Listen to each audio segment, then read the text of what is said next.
अमित जी, एक और बड़ा मुद्दा आप लोगों का रहा है वन नेशन वन पोल। काफी चर्चा भी हुई है, उसमें आपने काम बहुत किया है। ये कैसे कर पाएंगे आप? इसको पारित करने के लिए आपको 2/3 बहुमत की जरूरत है, तो और कौन सी पार्टियां जुड़ सकती हैं आपसे? इस मुद्दे को कैसे, इस कार्यकाल में इसमें हम कुछ देखेंगे क्या? देखिए भाई, आप तो ऐसा सवाल कर रहे हो। गांधी जी ने देश को आजाद करने की मांग की, तो वो कोई पूछ लेगा उनको कैसे करोगे भाई, अंग्रेजों का राज है। ऐसा है भाई, हम हमारा मुद्दा लेकर जनता के सामने गए हैं।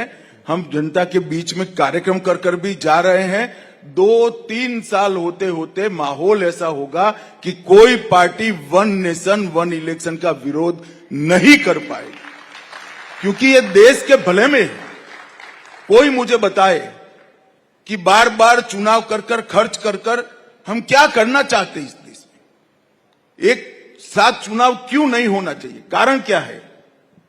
ये कहते हैं संविधान सम्मत नहीं, कोई आर्गुमेंट नहीं करता, एक वाक्य लिख कर दे दिया है, बोले रखते हैं संविधान सम्मत नहीं। कैसे संविधान सम्मत नहीं? और नहीं है तो आपने 3 चुनाव कैसे कराए?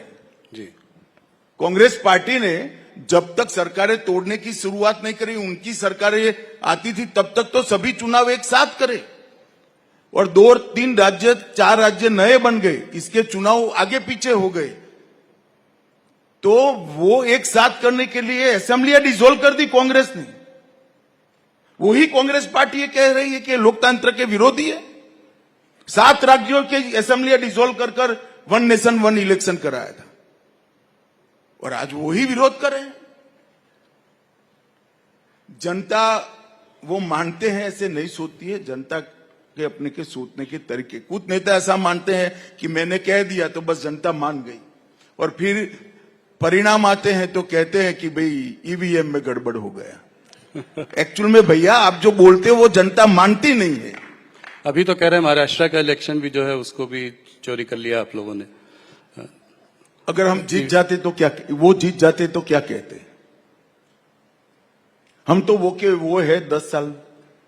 हमारे 10 साल में इनकी तेलंगाना सरकार बनी, चेन्नई में सरकार बनी, बंगाल में बनी, हिमाचल में बनी। वो कैसे बनी फिर तो?